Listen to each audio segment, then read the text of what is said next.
Video ini akan membantu Anda memahami Affirm Group RSL.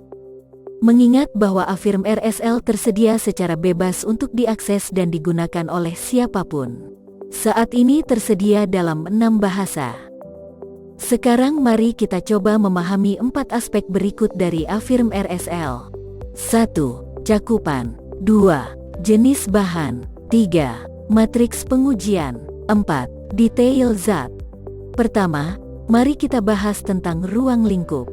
Affirm RSL dikelompokkan menjadi 6 kategori: pakaian, alas kaki, aksesori, peralatan, produk yang dapat dikenakan, dan tekstil rumah tangga. Pakaian mencakup barang-barang seperti kemeja, kaos, celana panjang, celana pendek, gaun, jaket, hoodie, sweater, pakaian renang, dan kaos kaki.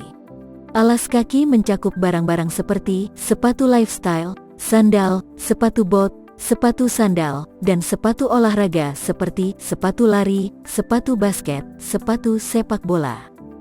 Aksesori mencakup barang-barang seperti topi, ikat pinggang, kacamata hitam, ransel, sarung tangan, jepit rambut, perhiasan, dan selendang. Peralatan mencakup barang-barang seperti pelindung tulang kering, helm, matras yoga, raket, sepeda, pelindung dada, dan peralatan kebugaran.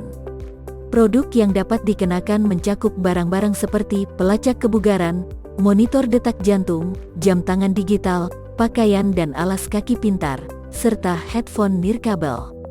Tekstil rumah mencakup barang-barang seperti handuk, mantel mandi, spray, dan selimut.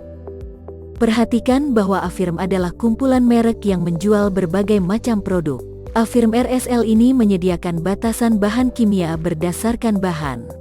Affirm RSL tidak mencakup pertanyaan seperti, apa yang perlu diuji, kapan pengujian harus dilakukan, di mana bahan harus diuji.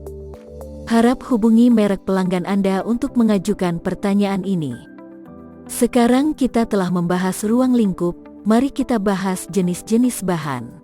Kita bisa mulai dengan melihat kemeja. Kemeja dapat terdiri dari 4 komponen: kain katun, benang nilon, kancing plastik, dan sablon. Masing-masing dari 4 komponen ini bisa berasal dari bahan yang berbeda. Affirm RSL mencakup bahan-bahan yang disebut serat alami, serat sintetis, coating dan printing, dan polimer.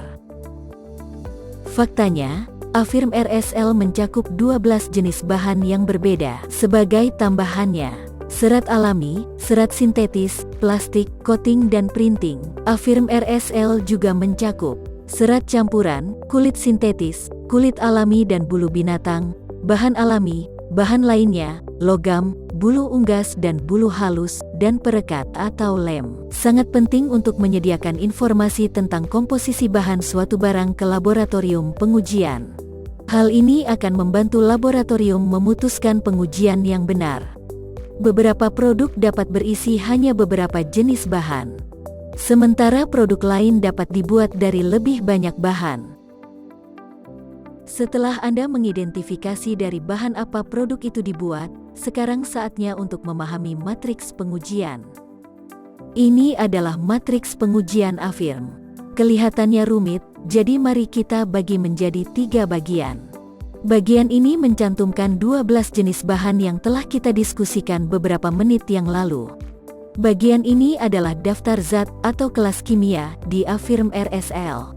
Dan terakhir, kami memiliki matriks pengujian dengan kotak berwarna merah, oranye, atau putih. Warna tersebut mewakili risiko kimia yang terkandung di berbagai bahan. Jika Anda menemukan kotak merah bertanda 1 untuk kombinasi zat dan bahan, ini dianggap mempunyai risiko lebih tinggi untuk menemukan zat ini dalam bahan ini. Oleh karena itu, pengujian selalu diperlukan untuk bahan kimia tersebut. Misalnya formaldehida dalam kulit alami. Jika kotak berwarna oranye dan ditandai dengan angka 2, maka dianggap berisiko lebih rendah untuk menemukan zat ini dalam kategori bahan ini. Misalnya pewarna biru dongker pada serat sintetis. Mengingat bahwa beberapa merek memerlukan pengujian untuk zat ini dan beberapa tidak. Jadi mohon periksa dengan merek pelanggan Anda.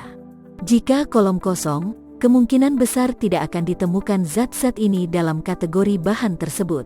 Affirm menganggap zat-zat ini sebagai risiko terendah dalam kategori bahannya. Tentu saja tidak semua bahan akan memiliki zat yang sama, sehingga setiap bahan memiliki risiko yang berbeda. Jadi sangat penting untuk mengidentifikasi jenis bahan dengan benar pada formulir permintaan pengujian sebelum mengirim sampel ke laboratorium pengujian.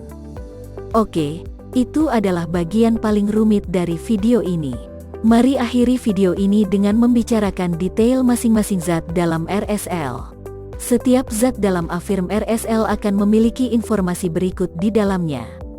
Nomor CAS, batas larangan, potensi penggunaan, metode pengujian yang tepat, batas pelaporan. Di kolom paling kiri adalah nomor CAS, yang merupakan nomor identifikasi internasional yang unik dari setiap bahan kimia yang ada. Anda dapat menggunakan nomor CAS untuk mengetahui lebih lanjut tentang setiap zat di Affirm RSL. Kolom kedua menunjukkan kelompok zat. Ini adalah kelompok zat dari matriks pengujian. Kotak ini mencantumkan setiap zat tertentu dalam kelompok tersebut.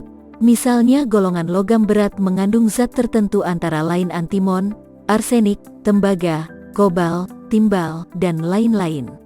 Jika Anda melihat ikon plus, maka Anda dapat mengkliknya. Ini akan membawa Anda ke lembar informasi teknis yang dibuat oleh Affirm. Lembar ini menyediakan informasi yang bermanfaat tentang mengapa bahan kimia tersebut dibatasi oleh Affirm, batasan hukum, di mana bahan kimia tersebut sebagian besar ditemukan dan kemungkinan substitusi yang potensial. Lembar informasi teknis juga tersedia dalam 6 bahasa. Bahasa Inggris, Mandarin, Spanyol, Vietnam, Indonesia, dan Jepang. Kolom berikutnya mendefinisikan batasan larangan per zat. Ini adalah nilai yang menentukan apakah pengujian laboratorium menunjukkan lulus atau gagal. Kolom berikutnya memberikan informasi singkat tentang potensi penggunaan suatu zat dan membantu mengidentifikasi dari mana kontaminasi kimia dapat berasal. Kolom berikutnya mencantumkan metode dan kondisi pengujian yang harus digunakan oleh laboratorium uji untuk menguji suatu zat. Metode-metode tersebut sangat penting digunakan karena hanya metode-metode ini yang dapat secara akurat mengukur batasan pada kolom 3 dan menentukan apakah bahan memenuhi persyaratan. Ini sangat penting untuk memungkinkan perbandingan hasil. Banyak merek Affirm menerima laporan pengujian dari merek anggota Affirm lainnya, tetapi hanya jika zat tersebut diuji berdasarkan metode dan kondisi pengujian Affirm RSL. Di kolom terakhir, batas pelaporan ditentukan. Batas pelaporan adalah level terendah di mana data yang akurat, tepat, dan kuat dapat dilaporkan. Jika lab mendapatkan hasil di bawah batas ini, Anda mungkin melihat hasil pengujian yang disebut tidak terdeteksi, non-detect, ND. Penting untuk tidak membingungkan batas pelaporan dengan batas lulus atau gagal. Sebagai contoh, mari kita pertimbangkan zat ini yang dibatasi pada angka 6. Jadi apapun di atas 6 akan menjadi gagal. Namun, ia juga memiliki batas pelaporan 3.